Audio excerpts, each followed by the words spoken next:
চিবিয়ে চিবিয়ে চা, আরেকটা হলো আপনার চুইয়াদার চা, এগুলো আপনার মাথায় কিভাবে আসে? সবার কলিজা ভাই বেকারের অবদান আর কি।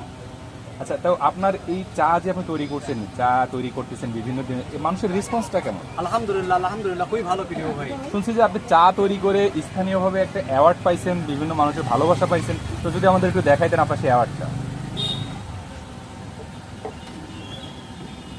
জি আলহামদুলিল্লাহ আমার সেই অ্যাওয়ার্ডটা আছে, তো দর্শক ভালোবাসা আর কি।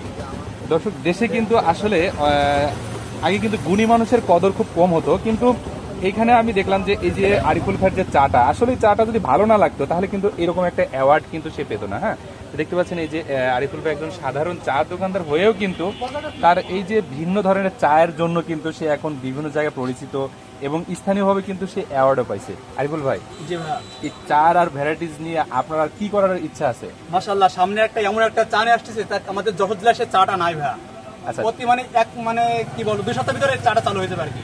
তাই আপনি মানে আবার আরেকটা চা নিয়ে অবশ্যই আরেকটা চা, আনকমন ইউনিক চা, এটা স্বাস্থ্যের জন্য খুবই খুবই উপকারিতা। তো দর্শক, এইখানে আসলে কিন্তু আপনারা বিভিন্ন ধরনের চা খেতে পারবেন এবং আপনাদের যেই চাগুলো আপনারা হয়তোবা টিভিতে বা বিভিন্ন সোশ্যাল মিডিয়ায় দেখছেন, সেগুলো আসলে অবশ্যই আরিফুল ভাইয়ের কাছ থেকে খেতে পারবেন। তো এখানে আসলে আপনারা আরিফুল ভাইকে পেয়ে যাবেন। তো আরিফুল ভাই, আপনার দোকানে কখন আসলে আপনাকে পাওয়া যাবে? আমার দোকান মানে প্রতিদিন খোলা থাকে আল্লাহর রহমতে, সকাল 8টা থেকে রাত 12টার মধ্যে দোকান খোলা থাকে, শুধুমাত্র শুক্রবার দিনকে রাত দোকানটা অফ থাকে। আর আমার দোকানের লোকেশনটা আছে যশোর কেশবপুর বাজার, 5 রোড, নতুন ব্রিজ সংলগ্ন, শিশু হসপিটালের পাশে আসলে এমনি আমারই পেয়ে যাবেন আর কি। তো ধন্যবাদ দর্শক, আজকের ভিডিওটা এখানে শেষ করছি। তো ভালো থাকবেন, সুস্থ থাকবেন, আল্লাহ হাফিজ।